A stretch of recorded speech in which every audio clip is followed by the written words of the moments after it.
Mangaon police Thane अंतर्गत route march आणि flag March दिनांक 23 जानेवारी 2025 सायंकाळी 4:30 ते 5:30 या वेळेत माणगाव पोलीस ठाणे अंतर्गत कायदा व सुव्यवस्था राखण्यासाठी आणि नागरिकांमध्ये सुरक्षितेची भावना निर्माण करण्यासाठी माणगाव पोलीस ठाणे कचेरी रोड, मोरबा रोड नाका, मुख्य बाजारपेठ, निजामपूर रोड नाका, निजामपूर रोड, काळवा रोड, तहसील कार्यालय आणि विकास कॉलनी रोड असा रूट मार्च व फ्लॅग मार्च आयोजित करण्यात आला होता। या दरम्यान मार्च रूटचे नेतृत्व 102 बटालियन द्रुत कार्य बल आरएफचे सहाय्यक कमांडंट अजित कुमार अण्णा क्षीरसागर यांनी केले। त्यांच्यासोबत निरीक्षक दत्तात्रय मोहिते, जनसंपर्क अधिकारी धनंजय गुजर आणि 33 कर्मचारी तसेच माणगाव उपविभागीय पोलीस अधिकारी पुष्कराज सूर्यवंशी व माणगाव पोलीस ठाण्याचे पोलीस निरीक्षक निवृत्ती बोराडे, एपीआय भोसले, एपीआय बेलदार, पीएसआय काळे व एकपीस अंमलदार सहभागी झाले होते।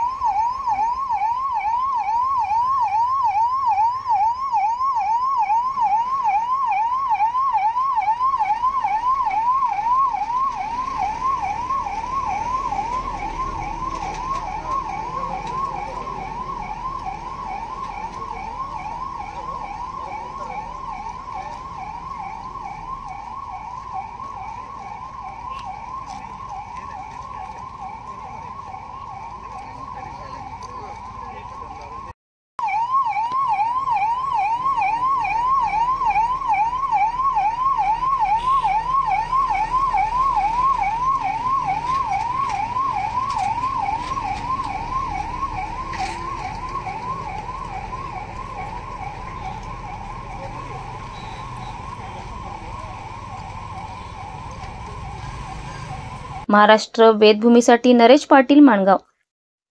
ताज्या घडामोडी जाणून घेण्यासाठी आजच आपल्या महाराष्ट्र वेदभूमी न्यूज चॅनलला लाईक करा, शेअर करा, सबस्क्राईब करा आणि बेल आयकॉनवर क्लिक करायला विसरू नका।